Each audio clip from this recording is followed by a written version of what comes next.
people often believe that when small dogs lunge and bark and growl and even bite to show aggression, that they have a huge ego or even delusion of grandeur, right?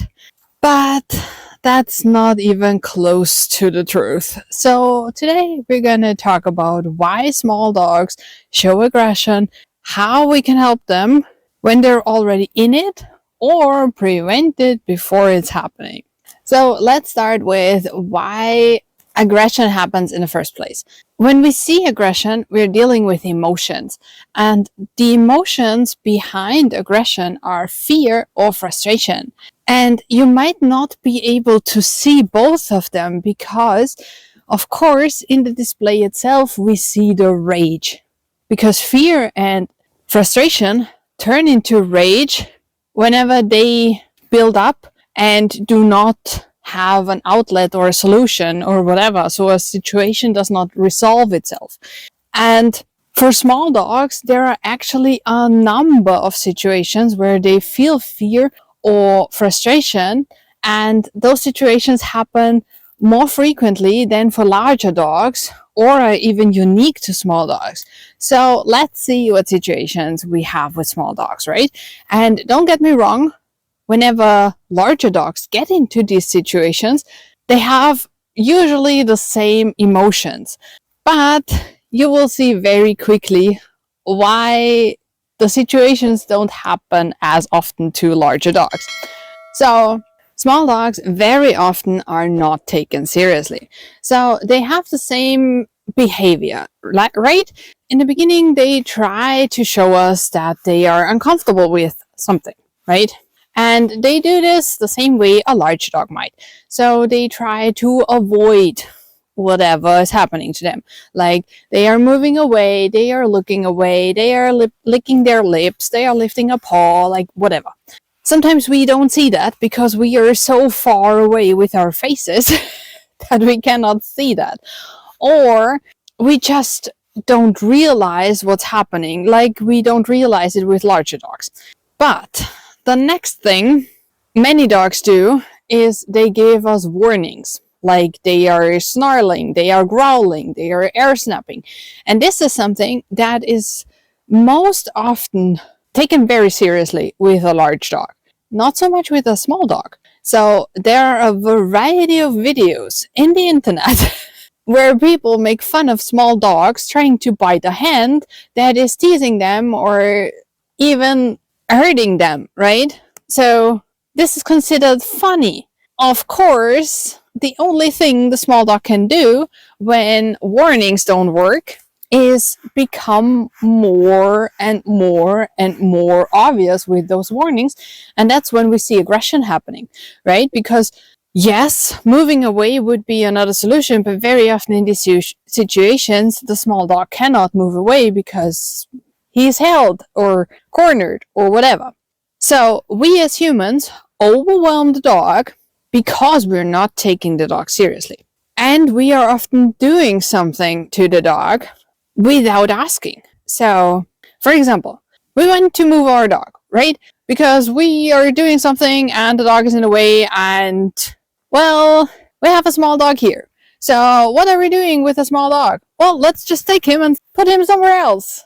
We would never ever do that with a Great Dane. We would never ever do that with a Saint Bernard. We would never ever do that with a Rottweiler. Mostly because we can't. Right? Those dogs are just too heavy to do that. But with a small dog, we can just pick them up and put them somewhere. Now, let's put ourselves in our dog's shoes. Let's imagine somebody would just pick you up and put you somewhere. That's not really nice, right? Without giving you a warning or without asking you for permission. Same thing as with picking them up.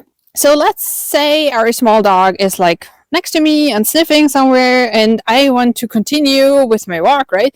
So the dog is doing something, not paying attention to me, and I go over there and I take the dog and pick him up. I did not even give him a warning.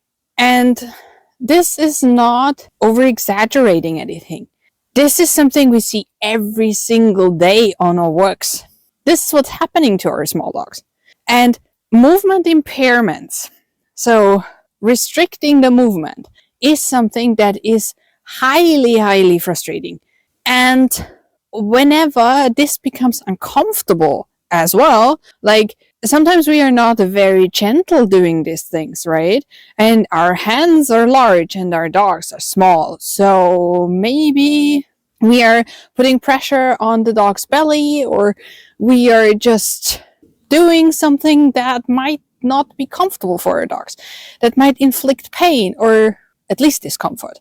So that's when the dogs very often develop an aversion or a fear of hands. So we do not only have frustration, we also have fear. And if we have a small dog that is not very well socialized, that small dog might bring fear into the whole story from the beginning. So what I want to say with all this is just something that would enrage us as humans as well. And of course, if we see aggression in those situations, or aggression in any other situation, it might be because of these things we do to our dogs, right? Same thing goes for any handling, grooming, whatever. So, like if we have nail clipping or whatever, for a small dog, we can just take the small dog, even hold the head, and then we do the nail clipping because it's very easy to hold the dog, right? We cannot do this with a Great Dane or a Saint Bernard or a Rottweiler, because this would look like something like this. And even then, those dogs are way stronger, so they can just wriggle out of our grip, right? A small dog just cannot do shit about it. So we can just do whatever we want to them. And if they feel discomfort, they can't do anything about it.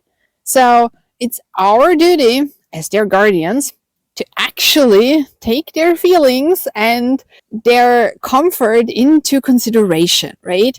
Same thing goes for our walks in general. If we just compare what the world looks like for a small dog just on a regular walk, right? If you live in a city, or even if you live somewhere in a rural area, the world looks very, very large from a very low perspective, much larger than it looks from a higher perspective. So if we compare a small dog to a larger dog, the world just looks bigger. Everything's bigger. So everything's potentially more scary. And again, the better socialized a dog is, and the less bad experiences a dog had, the easier these things will be. But once again, small dogs have a huge disadvantage here, because bad experiences happen more easily to small dogs, because a small dog becomes the victim of uncomfortable things more easily by larger dogs. Not because the large dogs are evil or bad or whatever, just because of size differences and of playstyle differences. Like if a Labrador, even as a puppy, right, runs around and plays like a Labrador plays with a Chihuahua and gives the Chihuahua a butt jack or a body jack, this can actually hurt the Chihuahua a lot. Or if a larger dog just playfully puts a paw on a smaller dog, this might actually hurt the smaller dog or scare the smaller dog, because the paw is almost as large as the small dog's head. Right? That can be really scary. So, once again, those experiences might be enough to scare the dog or to tell the small dog that other dogs are actually dangerous. So, from now on, we have a dog who is telling the world, please don't come close to me because I'm afraid. And what we as humans see is a small dog barking. And we interpret that as, oh, that dog has a huge ego. He even barks at large dogs. Yes, because he's afraid, not because he has a huge ego. Okay? So, what can we do? First of all, we need to take our dogs seriously, no matter what size the dog is, right? So if you see your dog lifting a lip and snarling at you, take your dog seriously, even if your dog cannot seriously hurt you, in theory, right? your dog doesn't see it the same way. The Chihuahua means the same thing as the Staffy or the German Shepherd or whatever you want to take in comparison, right? The next thing is, I'm totally fine with lifting up small dogs. That can be a huge advantage in everyday life, in training, in management, in whatever, right? So, like, if we have those scary situations, like we're in the city and there are lots of people and we're with our dogs and we kind of need to get from A to B and whatever. Yes, we can avoid the people, or we can pick our dogs up and carry them through. Yes, that's a huge advantage of a small dog. But we need to teach our small dogs that this is an option and they can feel safe on our arms. So the first part of that is that we actually tell them what we want to do before we do it. And then we give them the option to say no. So if I want to do this with her and I tell her, come to me, and she comes to me, that's okay.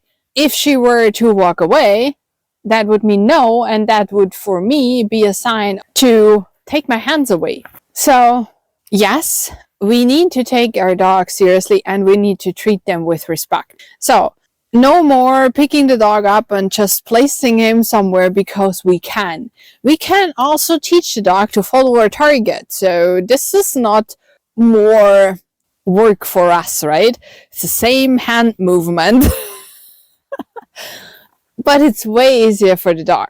And for every grooming thing and stuff, we can teach our dogs medical training. So we can teach our dogs that they can opt out at any point. And that actually takes the necessity to bite away. Because they can just tell us, hey, I need a break. And we then give them a break.